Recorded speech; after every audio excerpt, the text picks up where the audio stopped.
This is an Ojibwe bead loom that is set up to make watch bands right now, or a very narrow warp using size 30 crochet thread for the warp and embroidery floss for the weft. Now this one is set up with continuous warp, and I was talking about it in a video I made about watch bands. But I want to show you what you can do to make, if you're not used to using string heddles, which normally they're made out of string. I use yarn. They will pick up half of the warps, and then a roll bar creates the second shed right there by pulling it down. This is setting up, a lot of backstrap looms are like this. Some frame looms are set up like this. It's easier to use a heddle, a rigid heddle, and when you warp the loom, you put the warp threads through the either slots or holes in a heddle. But this loom, the bars of it are only 4 inches across. So what I'm doing, and I've made heddles before out of clay, and especially on such a small size, they'll be fine, and you can do this yourself. So the bars are 4 inches apart, so I needed a 3-inch wide. This is a baseball card holder. I think it's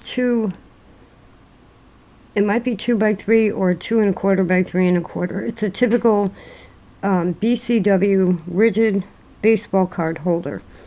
And as you can see, I marked on there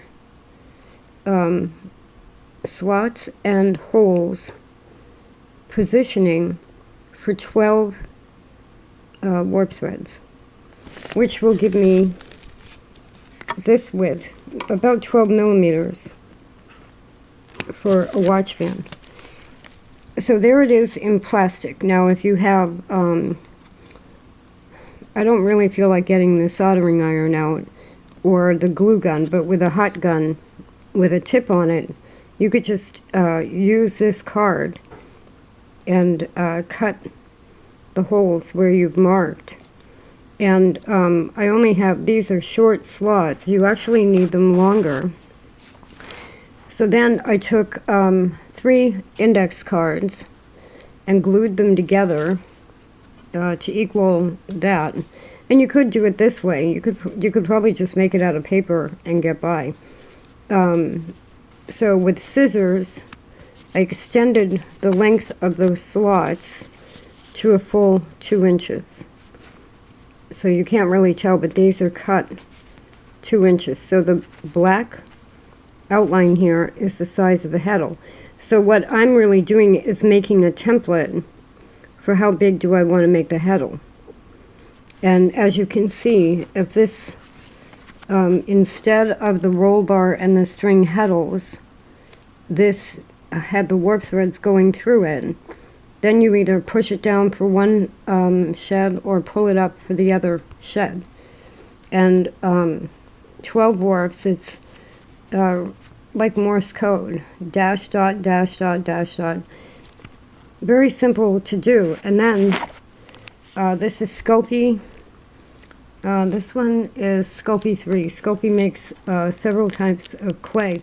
This is glow-in-the-dark Sculpey.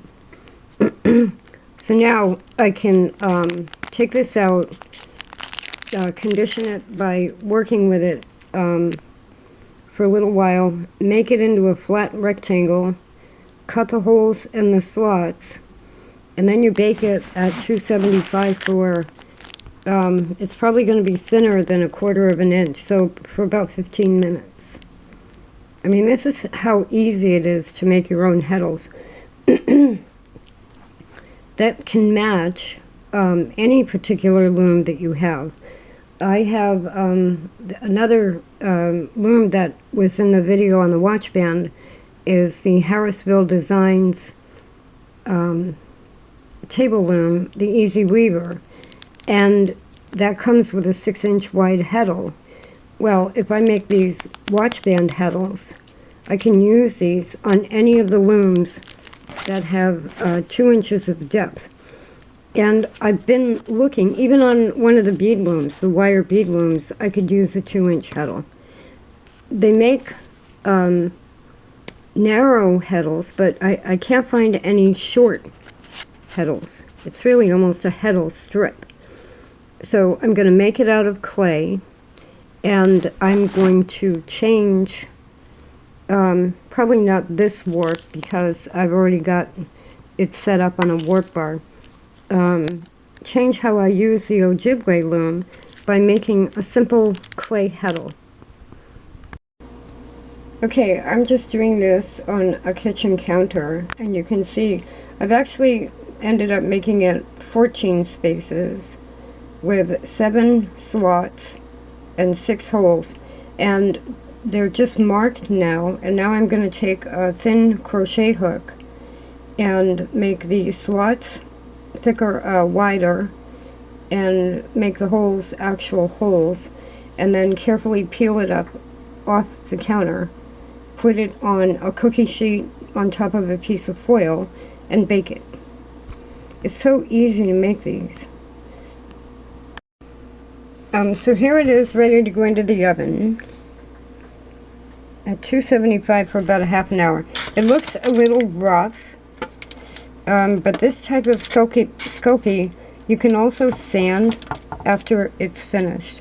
And the main thing is to make sure, I'm going to be using probably size 30 crochet thread, so the slots only have to be big enough for that, and you can continue to tweak it before it bakes, or use a file.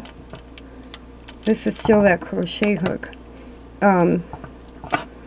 Use a nail file, and I can sand that down a little bit after it's done.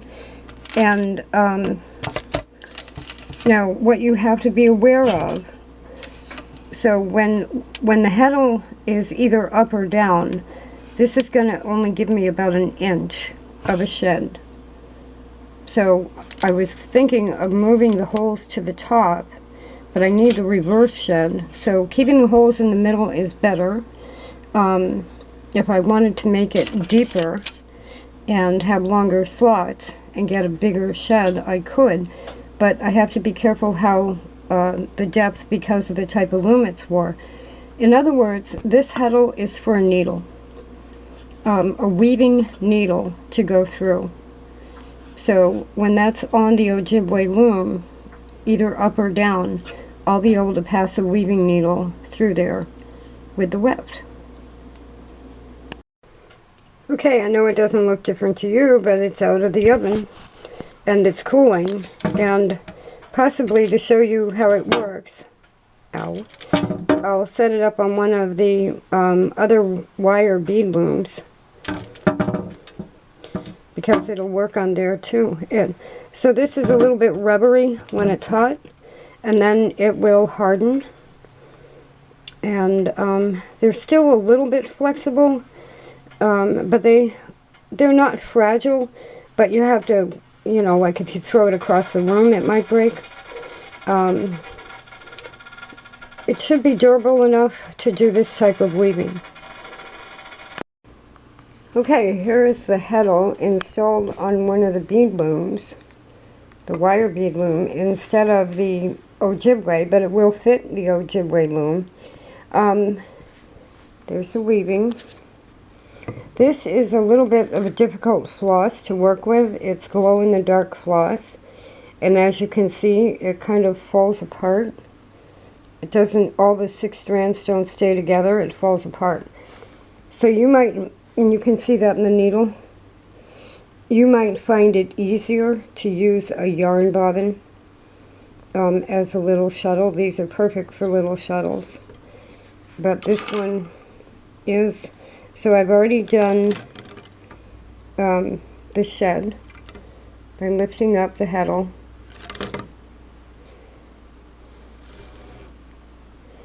And then what I've been doing, and see, that comes right out of the needle.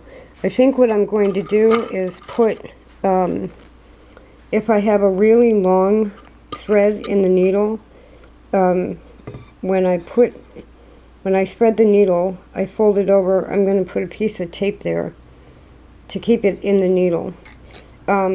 So I may switch to the shuttle, the little yarn bobbin. I'm not left-handed. I've been using a regular comb to pack it down.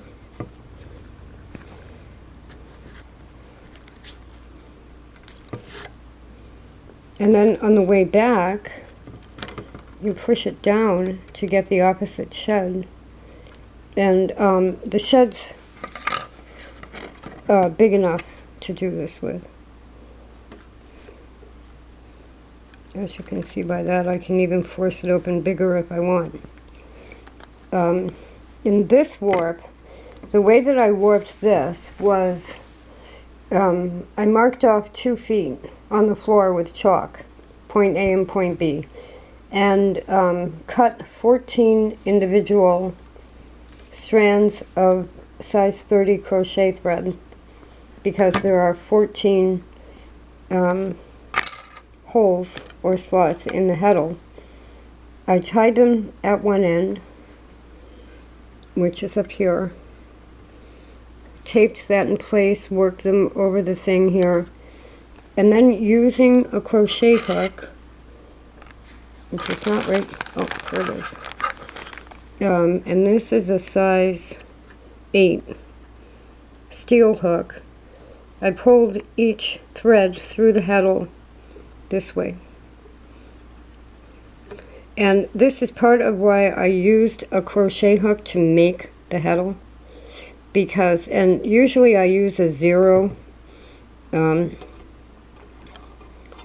I know this will fit in the hole now, and I can thread the heddle that way, put it over the spring here, tie the end in a knot, loop it over that, and then I took up the extra on the back beam.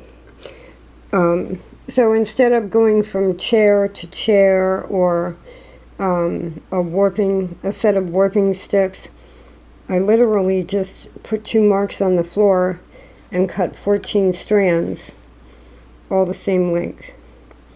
I mean, this took less than half a package of Sculpey.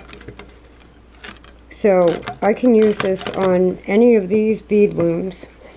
And see, the depth on this one is actually higher than one of the normal sized bead looms. I can still use it on the smaller bead loom.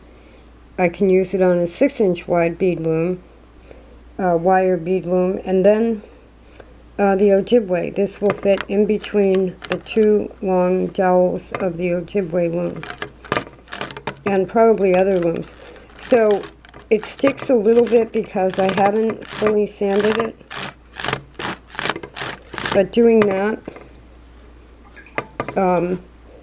you'll know exactly where the little rough spots are, and you can just take a nail file. So a package of Sculpey is about $6. So for $3 you can make a heddle, and it makes it a little bit easier to have open sheds, even though you can still do it with a needle and over under. As usual, I thought of something after I turned the camera off. This is similar to how the Mirex bead looms work, and I'm not sure what their closing or shed changing device is exactly like, but putting a heddle on a bead loom, if I were doing bead work, I would thread the beads on a beading needle, pull the needle through. So this is technically the down shed. I'd pull the needle through with the beads, put the beads in between the warp threads, and then change the shed. And what that does is keep the beads in place. And a lot of people may not realize that you can use a heddle to help place the beads in between the warp threads, and then change the shed, and the warp threads actually keep the beads in place.